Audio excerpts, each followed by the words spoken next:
اعوذ باللہ من الشیطان الرجیم بسم اللہ الرحمن الرحیم.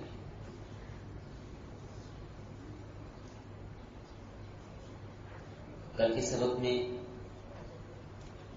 5ویں پارے کی پہلی آیت میں فَمَسْتَمْتَعْتُمْ بِهِ مِنْهُنَّ فَآتُوهُنَّ أُجُورَهُنَّ فَرِيضَةً.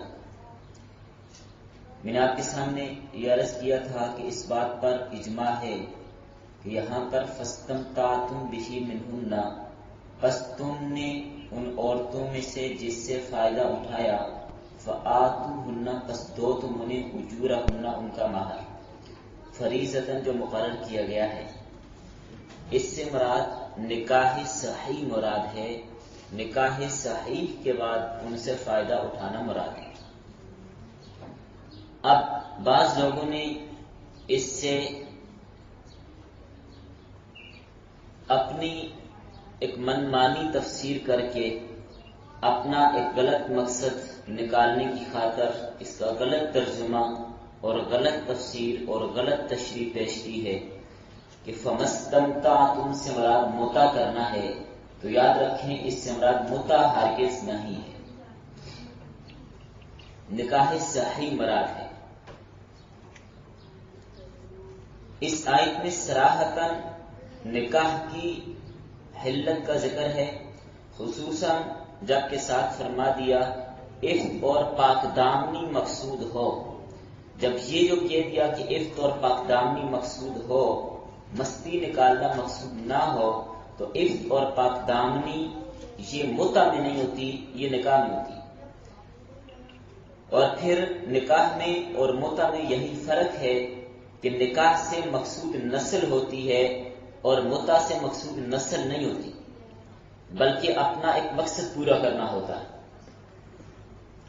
یہ کیسے ممکن ہے کہ اس آیت میں جو پہلا کلام ہے اس میں شرائط کا ذکر ہے اور آگے بلا شرائط متع کی اجازت دے دی جائے؟ یہ کیسے ہو سکتا ہے؟ یہاں پر بعض لوگ کہتے ہیں کہ جی ابی بن کعب رضی اللہ عنہ کی قرات میں فَمَسْتَمْتَعْتُمْ بِهِ مِنْهُنَّ إِلَىٰ أَجَلٍ مُّسَمًّى آیا ہے. تو اس سے یہی معلوم ہوتا ہے کہ إِلَىٰ أَجَلٍ مُّسَمًّى ایک وقت مقررہ تک کی بات ہو رہی ہے، تو متع کی بات ہو رہی ہے. جواب اچھی طرح سمجھ لیجیے. پہلا جواب تو یہ ہے کہ یہ قرات شاذ ہے اور شاذ سے دلیل نہیں پکڑی جاتی. نمبر 2، اجل مسمى سے مراد موت ہے کہ موت تک تم ان کے ساتھ نکاح کرنے والے ہو، زندگی بھر اپنے ساتھ رکھنے کا ارادہ ہو. اب وہ آگے الگ بات ہے، مزاج نہ ملیں، کوئی مسئلہ بن جائے تو طلاق ہو جائے، وہ الگ مسئلہ ہے. لیکن نکاح کرتے وقت یہ کہنا کہ میں اتنے دنوں کے لیے تیرے ساتھ نکاح کر رہا ہوں، اس کی اجازت نہیں. نمبر 3، اگر یہ بات مان بھی لی جائے کہ یہ قرات شاذ نہیں ہے، تو پھر یہ ابتدائی اسلام کا واقعہ ہے، جبکہ جائز تھا. بعد میں اس کی حرمت پر، متع کی حرمت پر اجماع ہو گیا. لیکن اچھی طرح سمجھیے، ابتدائی اسلام میں جو متع جائز تھا وہ یہ نہیں تھا جو آج کل فریق مخالف کے نزدیک جس کو متع کہتے ہیں، وہ یہ طرز نہیں تھی، وہ کوئی اور متع تھی. فریق مخالف کے ہاں متع کس کو کہتے ہیں؟ فریق مخالف جس کو متع کہتا ہے وہ حقیقت میں متع نہیں، بدکاری ہے. وہ کہتے ہیں کہ جی محرمات اور شوہردار عورت کے علاوہ یہ ان کے لیے جو متع ہے وہ بتا دو. جس عورت سے بھی چاہے، جتنی مدت کے لیے چاہے، جتنے پیسوں پہ چاہے، وہ راضی ہو جائے، بلا گواہوں کے اس کے ساتھ طے کر لے، یعنی تنہائی میں دونوں جا کر یہ طے کر لیں کہ میں تمہیں اتنے پیسے دوں گا، تم میری خواہش پوری کرو، چاہے 1 گھنٹہ رہو، 2 گھنٹے رہو، یہ طے کرنا ہے. اس کو وہ متع کہتے ہیں، حالانکہ دنیا جانتی ہے اس کو بدکاری کہتے ہیں، اس کو متع نہیں کہتے. اب وہ گھنٹہ پورا ہونے کے بعد، یہ 2 گھنٹے جو انہوں نے کہے ہیں وہ پورا ہونے کے بعد، اس کے بعد نہ یہ اس کی بیوی رہی، نہ یہ اس کا خامند رہا، بغیر طلاق کے وہ گئی، بس معاملہ ختم، اور کوئی عدت بھی نہیں ہوتی. اور اس سے وہ اعلیٰ ترین عبادت بھی سمجھتی. تو یاد رکھیں موتا کی یہ صورت کبھی بھی اسلام میں یا کسی بھی دین میں جائز نہیں تھی. باقی رہی بات کہ ابتدائی اسلام میں موتا کا جواز تھا، وہ کیا تھا؟ وہ یہ نہیں تھا، یاد رکھیں، وہ اور چیز تھی. یہاں پر تو گواہ تک نہیں ہوتے. ابتدائی اسلام میں جو موتا تھا وہ نکاح موقت تھا. بس نکاح موقت، کچھ وقت کے لیے نکاح کرنا، وہ نکاح ہوتا تھا، گواہوں کی موجودگی میں ہوتا تھا، ولی کی اجازت سے ہوتا تھا، مار طے کر کے ہوتا تھا. مثلا ایک مدت کے لیے ولی کی اجازت سے گواہوں کی موجودگی میں مار کے عوض میں ایجاب قبول کے ساتھ نکاح ہوتا تھا. اور یہ بات طے شدہ ہے. پھر اب طے شدہ مدت گزر جاتی ہے تو بلا طلاق جدائی ہو جاتی تھی، اور اس کے لیے بھی پھر آگے دوسری جگہ نکاح کرنے کے لیے استبراء رحم ضروری ہوتا تھا. وہ ہے موتا جس کو فریق مخالف موتا کہتا ہے، یہ موتا نہیں ہے. اور وہاں پر استبراء بھی ہوتا ہے اس میں، تاکہ آگے نسل میں گڑبڑ نہ ہو. اچھا اب دیکھیں، وہ نکاح موقت ہے، اس اعتبار سے اس کو موتا کہا گیا. باقی ابتدا میں اس وجہ سے جائز تھا موتا. کیوں جائز تھا؟ سمجھے بات. زمانے جاہلیت میں اس قسم کا نکاح کیا جاتا تھا، اور ابھی تک اللہ تعالیٰ کی طرف سے کوئی اس کے بارے میں حکم نازل نہیں ہوا تھا، تو اس لیے اس طرح نکاح کر لیا جاتا تھا ابتدا میں. چونکہ ممانعت نہیں آئی تھی، پہلے بھی لوگ کرتے تھے. جیسا کہ ابتدا میں سود، شراب، اس کے بارے میں کوئی حکم نہیں تھا، تو لوگ سود کا معاملہ بھی کرتے تھے، شراب بھی پیتے تھے کہ نہیں پیتے تھے. مطلب یہ ہے کہ اس وقت تک یہ حرام نہیں تھا سود اور شراب. شرابی پہ کوئی حد نہیں ہوتی تھی. یہ مطلب ہرگز نہیں ہے کہ ابتدائی اسلام میں اللہ تعالیٰ نے کوئی آیت نازل کی تھی کہ شراب حلال ہے پیو، یہ مطلب نہیں ہے. یہ سود حلال ہے کھاؤ، یہ مطلب نہیں ہے. بلکہ لوگ اس کا معاملہ کرتے تھے پہلے سے ہی، اللہ کی طرف سے اس کے کرنے کا کوئی حکم نہیں آیا تھا. تو ایسے ہی متع کا ابتدائی اسلام میں ہونا، اس کا مطلب یہ نہیں ہے کہ اس کے کرنے کا حکم دیا گیا تھا. مطلب لوگ پہلے سے زمانے جاہلیت سے کرتے آتے تھے، پھر جب اللہ کی طرف سے حکم آ گیا، منع کا ختم ہو گیا. اب یہ بات تو دلائل سے بھی ثابت ہے کہ متع جائز نہیں ہے. اب دیکھیں قرآن کریم میں فرمایا الا علی ازواجہم او ما ملکت ایمانہم، کہ وہ عورتیں تمہارے لیے جائز ہیں جو تمہاری بیویوں یا جن کے تمہارے دائیں ہاتھ مالک ہوں، بیوی ہو یا لونڈی. اور متع کرنے والی نہ بیوی ہوتی ہے نہ باندھی ہوتی ہے، حلال کیسے ہوگی؟ نمبر 2 فَانْكِحُوا مَا طَابَ لَكُم مِّنَ النِّسَاءِ مَثْنَىٰ وَثُلَاثَ وَرُبَاعَ. اور آگے آخر میں جا کے فرمایا او ما ملکت ایمانکم، یہاں پر بھی یہی بات فرمائی، یا منکوحہ ہو یا باندھی ہو. اور متع والی کہاں سے نکل آئی؟ اس آیت سے بھی اس کے ساتھ کوئی جواز کی صورت نہیں ہے. نمبر 3 گزشتہ 4 شرطیں کل کے سبق میں آپ نے پڑھی تھی، ان کے ساتھ نکاح کی اجازت ہے. کل کے سبق میں آپ کو 4 شرطیں پڑھائی ہیں، متع میں وہ ایک بھی نہیں پائی جاتی، لہذا وہ بیوی نہیں بنے گی. چوتھی دلیل ہماری قرآن کریم میں نساؤکم حرث لکم فأتوا حرثکم انا شئتم. مطلب اس آیت میں یہ بتایا گیا ہے کہ نکاح کرنے سے مراد کیا ہوتی ہے؟ توالد تناسل، اور متع میں یہ چیز نہیں ہوتی. نمبر 5 متع سے احسان حاصل نہیں ہوتا، اور فریق مخالف کے نزدیک متع کرنے سے آدمی محسن نہیں بنتا، یعنی اس کو شادی شدہ نہیں کہتے، اس کا حکم شادی شدہ والا نہیں ہوگا، یعنی رجم وغیرہ والا مسئلہ اس کے ساتھ نہیں ہوگا. تو پھر یہ نکاح کیسے ہوا؟ ہماری چھٹی دلیل قرآن کریم میں فرمایا ولا متخذی اخدان، وہ پوشیدہ طور پر دوستی کرنے والی نہ ہو. تو متع میں تو یہی کام ہوتا ہے، کوئی گواہ بھی نہیں ہوتا، جبکہ قرآن اسے منع کر رہے.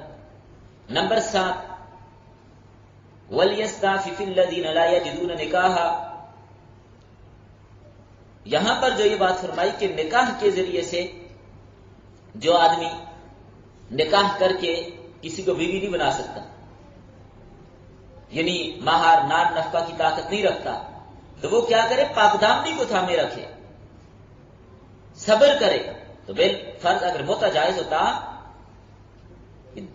2-4 پیسے دے کر متع کرنا جائز ہوتا، تو پھر یہاں پہ صبر کرنا اور ولیستعفف کا کیا مطلب ہے؟ پھر یہ کہا جاتا متع کر لیا کرو، حالانکہ یہ چیز بالکل جائز نہیں ہے۔ اور ایک دلیل ہماری یہ ہے، نسب ایک عظیم نعمت ہے۔ هو الذی خلق من الماء بشرا فجعله نسبا وصہرا، اور متع میں اس نعمت کو برباد کر دیا جاتا ہے، کوئی نسب چسب کچھ بھی نہیں ہوتا، قرآن کے خلاف ہوا۔ اور ہماری ایک دلیل یہ ہے، نکاح میں والدین اپنی بچی کا نکاح کر کے فخر کرتے ہیں، سب کو بتاتے ہیں کہ یہ ہماری بچی کا نکاح ہوا، لوگ مبارکباد دیتے ہیں۔ آپ یہ بات پوچھیں گے فریق مخالف سے کہ تم جو متع کرتے ہو کیا اس لڑکی کے والدین کو لوگ مبارکباد دینے آتی ہیں کہ تمہاری بیٹی نے اتنی بار متع کر لیا، تمہیں مبارک ہو؟ اور پھر نکاح سر عام پورے مجمع میں ہوتا ہے، اس کا اعلان کیا جاتا ہے، کیا متع کا یہ اعلان کرتے ہیں؟ خواہ مخواہ فضول میں ایک حرام کام کے لیے، اور اس کو فضائل پیش کر کے پتہ نہیں کیا کیا بتایا جاتا ہے۔ تو لہذا معلوم یہی ہوا کہ متع کسی بھی صورت میں جائز نہیں۔ ہاں ایک بات ذہن میں آ گئی، کہتے ہیں حضرت عبداللہ بن عباس اس کے جواز کے قائل تھے، حضرت عبداللہ بن عباس کے پاس اس کے دلائل تھے۔ تو یاد رکھیں، حضرت عبداللہ بن عباس رضی اللہ تعالی عنہما اس وقت تک ہی انہوں نے متع کے بارے میں کوئی بات کہی تھی جب تک انہیں حرمت کی اطلاع نہیں ہوئی تھی، ان کو نہیں پتا تھا کہ متع سے منع کری، اور یہ متع تھا بھی، اور یہ والا نہیں تھا جو روافض کے یہاں ہو رہا ہے۔ جب حضرت علی رضی اللہ تعالی نے دلائل کے ساتھ حضرت عبداللہ بن عباس کو سمجھا دیا، حضرت عبداللہ بن عباس نے رجوع کر دیا۔ غزوہ خیبر میں جس میں حرمت متع نازل ہوئی تھی کہ متع ختم، حرام ہو گیا، تو حضرت ابن عباس اس میں موجود نہیں تھے، اور یہ پوچھتے نا یہ آپ کو کیا پتا، کیسے آپ کو پتا چلا کہ حضرت عباس کو پتا نہیں چلا تھا؟ میں بتا رہا ہوں کیسے نہیں پتا چلا۔ حضرت ابن عباس رضی اللہ تعالیٰ عنہ ان کے مدینہ آنے سے 2 سال پہلے غزوہ خیبر ہوا، اس لیے انہیں اطلاع ہی نہیں ہوئی، مکہ میں سارے احکام تھوڑے ہی پہنچتے تھے۔ اور غزوہ اوتاس میں جو تحریم متع کا اعلان کیا گیا تھا، حضرت ابن عباس وہاں پر بھی نہیں تھے۔ اصل میں بات بہت لمبی ہو جائے گی، ذرا سا خلاصہ بتا دیتا ہوں، بات بڑی لمبی ہے۔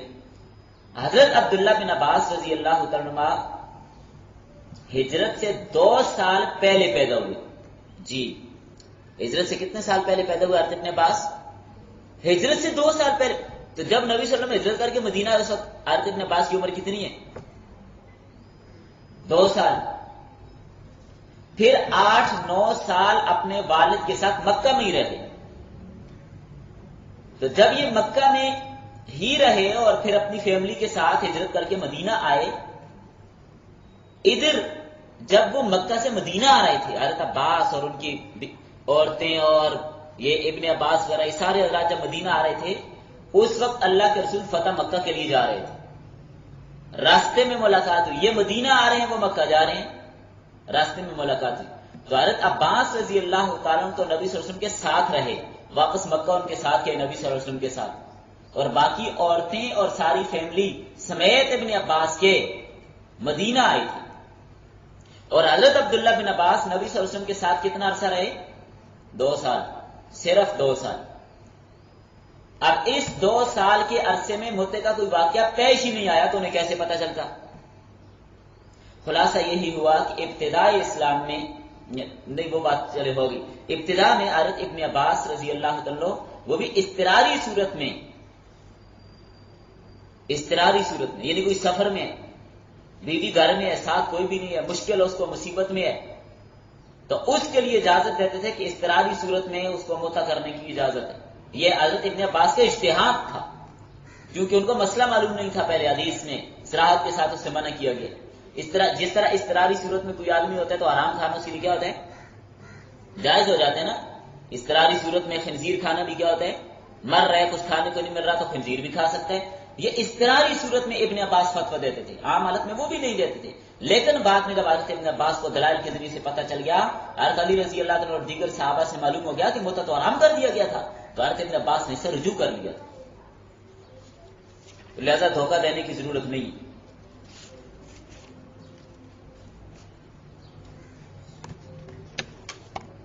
چلیں آگے چلیے، اگلی آیت میں دیکھیے. اعوذ باللہ من الشیطان الرجیم، بسم اللہ الرحمن الرحیم. ومن، اور وہ شخص، لم یستطع، جو نہیں طاقت رکھتا، منکم، تم میں سے، طولا، قدرت بھی نہیں رکھتا، ان ینکح المحصنات، یہ کہ نکاح کرے آزاد عورتوں کے ساتھ. آزاد عورت کے ساتھ نکاح کرنے کی طاقت نہیں رکھتا، کمزور آدمی ہے، غریب آدمی ہے. المؤمنات، جو مومنہ بھی ہیں، یعنی آزاد مومنہ عورت کے ساتھ نکاح کی طاقت نہیں رکھتا. فَمِمَّا مَلَكَتْ أَيْمَانُكُمْ، تو ان کے ساتھ نکاح کر لے جن کے تمہارے دائیں ہاتھ مالک ہیں، یعنی باندی کے ساتھ. اپنی باندی سے نکاح نہیں ہو سکتا، دوسرے کی باندی سے. من فتياتكم المؤمنات، تمہاری لونڈیوں میں سے جو مومن ہیں. واللہ اعلم، اور اللہ تعالیٰ خوب جانتا ہے، بإیمانکم، تمہارے ایمان کو. بعضکم من بعض، تمہارے بعض وابستہ ہیں بعض کے ساتھ، تمہارے بعض کے ساتھ ان کا تعلق ہے. فانکحوہن، پس تم ان لونڈیوں کے ساتھ نکاح کر لو. بإذن اہلہن، ان کے آقا کی اجازت کے ساتھ. باندی کا نکاح بغیر آقا کی اجازت کے نہیں ہوتا. وآتوہن، اور دو تم انہیں، اجورہن، ان کا مہر، بالمعروف، اچھے طریقے کے ساتھ. محصنات، وہ نکاح کی قید میں رکھی جائیں. غیر مسافحات، مستی نکالنا مقصد نہ ہو. ولا متخذات اخدان، اور پوشیدہ طور پر یارانہ رکھنے والی نہ ہو. فاذا احسن، پس جب وہ محسن ہو جائیں، یعنی نکاح کی قید میں لائی جائیں. فإن اتینا، پس اگر کریں وہ، بفاحشۃ، کوئی بے حیائی کا کام، باندی کی بات ہو رہی ہے. فعلیہن، پس ان پر ہے، نصف ما علی المحصنات من العذاب، آدھی سزا جو آزاد عورت پر ہے. یعنی باندی کا ہر معاملہ آدھا ہی ہوتا ہے تو سزا بھی آدھی ہوگی. ذالک، یہ، لمن خشیہ، اس شخص کے لیے ہے جو ڈرتا ہے، العنت، گناہ میں مبتلا ہونے سے، منکم، تم میں سے.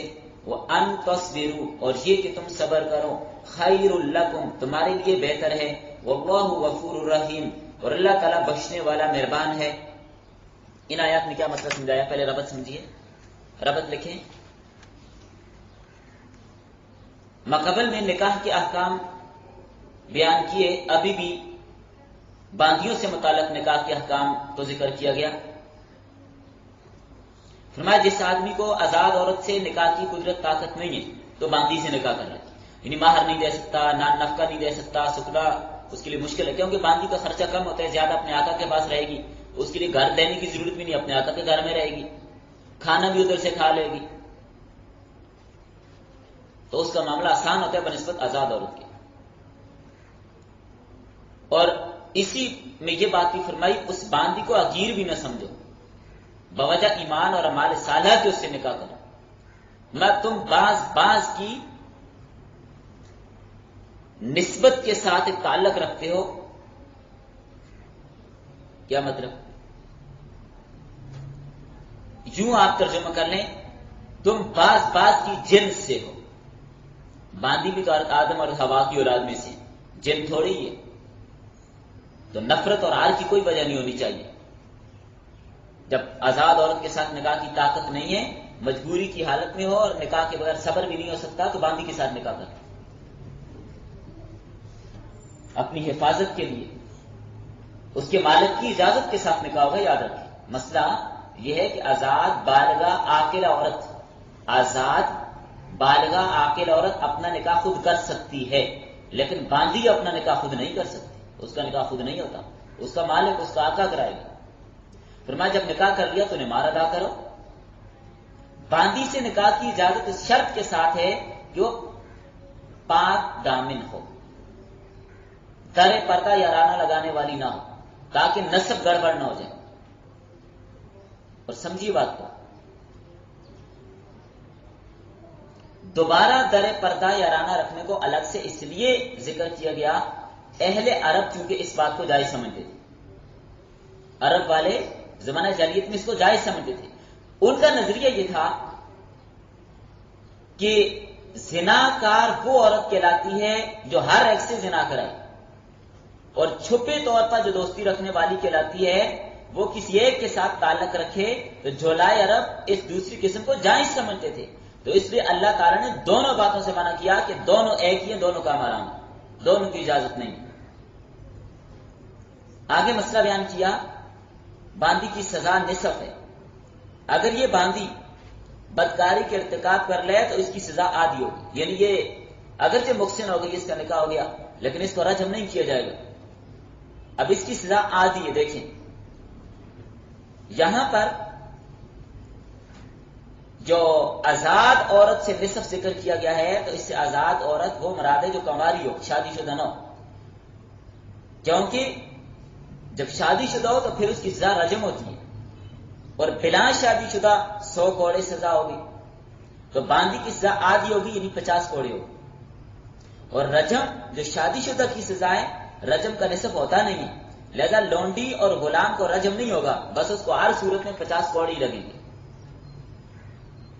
اور آگے یہ بات فرمائی کہ لونڈی سے نکاح کی اجازت کب ہے؟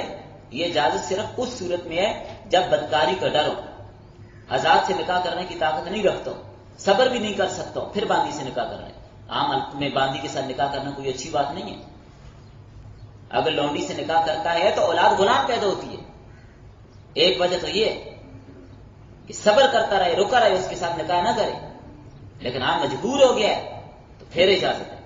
نمبر 2 دوسری بات یہ بھی ہے وہ لونڈی مستقلاً تمہاری خدمت نہیں کر سکے گی، اپنے آقا کی خدمت بھی اس نے کرنی ہے.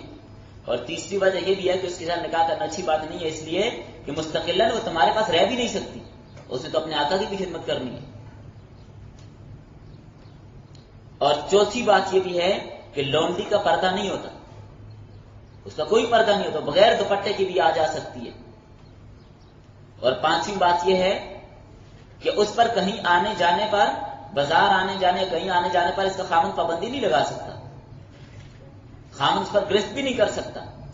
اور کوئی غیرت مند آدمی اس بات کو پسند نہیں کرتا کہ اس کی بیوی سریعام ننگے سر پھرے. تو اس وجہ سے بھی باندی کے ساتھ نکاح کرنا اچھی بات نہیں. ہاں لیکن مجبوری ہے، بہت مجبوری ہے، کوئی حال نہیں ہے تو پھر اجازت. اب دیکھیں بات سمجھیں کہ جب یہ بات ہے تو پھر باندی سے نکاح کی اجازت کیوں ہے؟ وہ اس لیے ہے اجازت بدرجہ مجبوری ہے، کہیں گناہ میں مبتلا نہ ہو جائے، گناہ کا ڈر ہو، اب اجازت ہے، ورنہ عام حالت میں کوئی اچھی بات نہیں ہے. اور ضابطہ یہ ہے اذا ابتلیتم ببلاءین فاختروا احولہما، کہ جب تم 2 آزمائشوں میں مبتلا ہو جاؤ نا تو ان میں سے جو آسان ہو اس کو کر لو. تو اب باندی کے ساتھ نکاح کرنا آسان ہے بجائے اسی کے بدکاری کریں.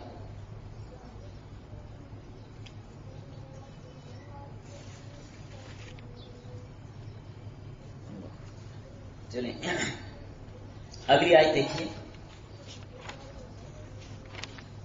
یرید اللہ، ارادہ کرتے اللہ تعالیٰ، لیبین لکم، تاکہ بیان کرے تمہارے لیے احکام، ویہدیکم، اور تاکہ تمہاری رہنمائی کرے، سنن الذین، ان لوگوں کے راستے کی، من قبلکم، جو تم سے پہلے گزرے ہیں، ویتوب علیکم، اور تاکہ تم پر رجوع فرمائے، واللہ، اور اللہ تعالیٰ، علیم، جاننے والا ہے، حکیم، حکمت والا ہے. اللہ تعالیٰ جاننے والا ہے، حکمت والا ہے. واللہ یرید، اور اللہ تعالیٰ ارادہ فرماتا ہے، ان، اس بات کا، یتوب علیکم، کہ تم پر رجوع فرمائی، ویرید الذین، اور ارادہ کرتے ہیں وہ لوگ، یتبعون الشہوات، جو پیروی کرتے ہیں خواہشات کی، ان، اس بات کی، تمیلوا، تم پھر جاؤ حق سے، میلا عظیما، پھر جانا بہت بڑا. یرید اللہ، ارادہ کرتے اللہ تعالیٰ، ان، اس بات کا، یخفف عنکم، تم سے بوجھ ہلکا کر دے، وخلق الانسان ضعیفا، اور پیدا کیا گیا انسان کمزور. یہاں پر کیا بات فرمائی؟ فرمایا اللہ تعالیٰ چاہتا ہے کہ تمہارا فائدہ اور مصلحت ہو. حلال اور حرام کو خوب واضح کر کے بیان فرما دیا تاکہ حلال حرام میں فرق کر سکو اور انبیاء سابقین اور صالحین کے راستے پر چل سکو. تو اللہ تعالیٰ نے تمہیں اپنی عنایتوں سے نوازا ہے. جو لوگ نفسانی خواہشوں پر چلتے ہیں تم ان کے پیچھے ہرگز نہ چلو. سنن، یہ جمع سنتن کی، اس کا معنی ہے راستہ. تو انبیاء اور صالحین کے راستے پر چلو. اور آگے جو فرمایا الذین یرتدون الشہوات، اس سے مراد کون لوگ ہیں؟ تو پہلے نمبر پر اس سے مراد مجوسی ہیں، پھر اس سے مراد یہودی ہیں، پھر اس سے مراد بدکار لوگ ہیں، اور نمبر 4 اس سے مراد اہل بدعت ہیں. مجوسیوں کے نزدیک بہنوں کے ساتھ بھی نکاح جائز ہے، بھتیجیوں کے ساتھ بھی نکاح جائز ہے، اور یہودیوں کے نزدیک سوتیلی بہنوں اور بھتیجیوں بانجیوں کے ساتھ نکاح جائز ہے. اور اہل بدعت نے پورے دین کا ہی بیڑا غرق کر دیا اور بدعات کو دین اور ثواب سمجھ کے کرتے ہیں. اس لیے فرمایا ان لوگوں کے راستے پر مت چلو، ایسے لوگوں کے راستے پر مت چلو. اللہ تعالیٰ چاہتے ہیں کہ تم سے بوجھ ہلکا کرے، کیونکہ انسان فطرتاً کمزور ہے، خواہش کو قابو میں نہیں رکھ سکتا، مشکل ہوتا ہے. اس لیے اس نے خلق الانسان ضعیفہ کے تحت باندی کے ساتھ نکاح کرنے کی اجازت دے دی تاکہ حلال طریقے سے اپنی خواہش کم از کم پوری کر سکے، آرام سے بچ سکے. اس لیے باندی کے ساتھ نکاح کی اجازت دے دی. باقی بدعات کا معاملہ بھی سنگین ہے. بدعات جائز نہیں ہے، یاد رکھیں. حضرت عبداللہ بن مسعود رضی اللہ تعالیٰ عنہ بدعات سے کتنی نفرت فرماتے تھے. کوفہ کے گورنر تھے. ایک مسجد میں لوگ جمع ہوئے، بلند آواز سے چیخ چیخ کر زور زور کے مل کر ذکر کے نعرے لگانے لگے. ایک آدمی نے آ کر ان کو بتایا کہ یہ کام ہو رہا ہے. حضرت نے فرمایا جب دوبارہ ہو پھر مجھے بتانا. اگلے روز عبداللہ بن مسعود اپنے منہ پہ کپڑا ڈال کے مسجد میں پہنچے. بڑے تیز چلتے تھے، ہلکا سے جسم تھا، ہلکا سا جسم تھا عبداللہ بن مسعود. علم کے پہاڑ تھے لیکن جسم چھوٹا سا تھا. وہ مسواک لینے کے لیے درخت کے آگے ٹہنی پر بھی پہنچ جاتا، چھوٹا سا جسم. مسجد میں پہنچے، منہ سے کپڑا اٹھایا، فرمانے لگے تم میں سے جو مجھے پہچانتا ہے سو پہچانتا ہے. من عرفنی فقد عرفنی ومن لم یعرفنی، جو نہیں پہچانتا وہ بھی اچھی طرح مجھے پہچان لے، میں عبداللہ بن مسعود ہوں، کوفے کا گورنر ہوں. اور فرمایا تعجب ہے تمہارے اوپر کہ ابھی تمہارے اندر صحابہ موجود ہیں. یہ جب حضرت عبداللہ بن مسعود رضی اللہ عنہ کی وفات ہوئی تو 32 ہجری میں ان کی وفات ہوئی تھی، اور صحابہ کا جو دور ہے 110 ہجری تک ہے. 110 ہجری میں آخری صحابی فوت ہوئے. فرمایا ابھی تک تمہارے اندر صحابہ موجود ہیں، رسول اللہ کے کپڑے نہیں پرانے ہوئے، برتن نہیں ٹوٹے، اور تم لوگوں نے بدعات کے دروازے کھول دیے. اور فرمایا ما رآکم الا مبتدعین، میں تمہیں بھتی سمجھتا ہوں. اسی طرح حضرت عبداللہ بن عمر رضی اللہ تعالیٰ عنہ، پہلے تو عبداللہ بن مسعود اب عبداللہ بن عمر، یہ نبین ہو گئے تھے. مسجد میں گئے، مؤذن نے اونچی آواز سے اذان کہنے کے بعد کہنے شروع کر دیا الصلاۃ جامعۃ، جی نماز کے لیے آ جاؤ، نماز کے لیے آ جاؤ.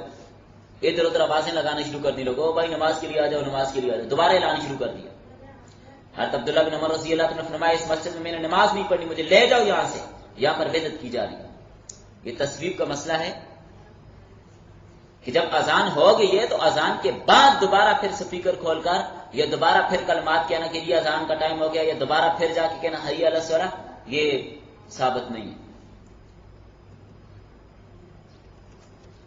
اسی طرح صحابہ کرام بدعات سے کتنی نفرت کرتے تھے، آپ اندازہ لگائیں. اصل چیز نا سنت ہے، سنت کی اتباع کی جائے. آپ صلی اللہ علیہ وسلم کے طریقے میں اپنے لیے سعادت اور اپنے لیے کامیابی سمجھنی چاہیے، نہ کہ بدعات میں.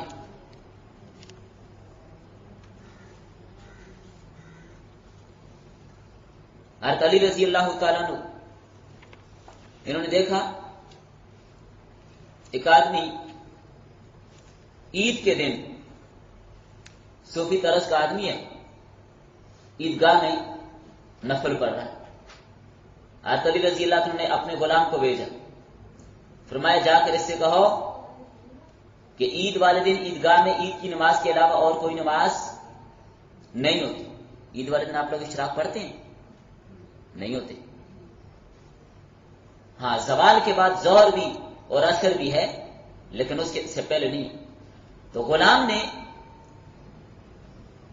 جا کر اس آدمی سے کہا، کان میں جا کر کہا کہ جی اس وقت کوئی نماز نہیں ہوتی.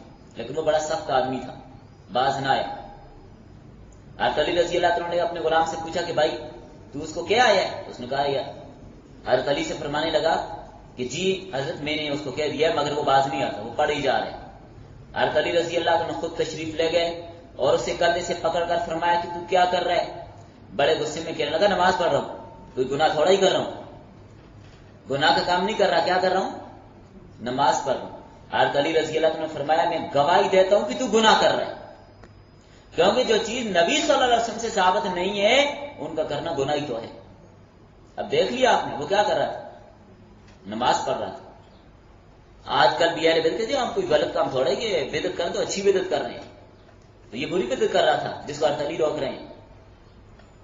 حضرت علی رضی اللہ عنہ نے فرمایا تو گناہ کر رہے ہیں۔ تو اب اندازہ لگا لیں اس بات سے کہ بدعت کتنی بری چیز ہے۔ اس پہ فرمایا کہ جو لوگ اپنی خواہشات کی پیروی کرتے ہیں ان کے راستے پہ نہ چلو، تو بدعات کرنے والا بھی اپنی مرضی کا دین نکال کے اپنی خواہش پہ چلتے ہیں، لہذا اس کے پیچھے نہ چلو، یہ بتانا مقصود ہے آپ۔ سچی سنت ہے، سنت کو تھامیں اور اس میں اپنے لیے سعادت سمجھیں کہ اللہ کے رسول کا طریقہ ہماری زندگی میں، نبی صلی اللہ علیہ وسلم کی سنتوں پہ آپ عمل کریں، کتنی بڑی بات ہے۔ جس کو سنت پہ عمل کی توفیق مل گئی سمجھے وہ کامیاب ہو گئے۔ اللہ کے رسول صلی اللہ علیہ وسلم نے فرمایا یہود کے 71 فرقے ہوئے، یعنی یہودیوں نے موسیٰ علیہ السلام کے دین میں گڑبڑ کی اور 71 فرقے بن گئے۔ پھر آپ نے فرمایا نصارہ کے 72 فرقے ہوئے، اور فرمایا میری امت میں 73 فرقے ہو جائیں گے، یعنی امت یہود اور نصارہ سے بھی پیچھے نہیں رہے گی، تھوڑا آگے ہی جائے گی۔ کلہم فی النار الا ملۃ واحدہ، ایک کے سوا سب جہنم میں جائیں گے، ایک جنت میں جائے گا۔ سوال کیا من ہیا، ہر کو نجات پانے والا کون ہوگا؟ تو نبی صلی اللہ علیہ وسلم نے فرمایا ما انا علیہ واصحابی، وہ نجات پانے والے ہوں گے، وہ جنتی ہوں گے جو میرے اور میرے صحابہ کے راستے پر چلیں۔ اس لیے یہی کوشش کرنی چاہیے کہ جو عمل اللہ کے رسول اور صحابہ کرام نے کیا ہے اس پر چلنا چاہیے، اپنی مرضیاں نہیں کرنی چاہیے دین میں۔ چلیں بس۔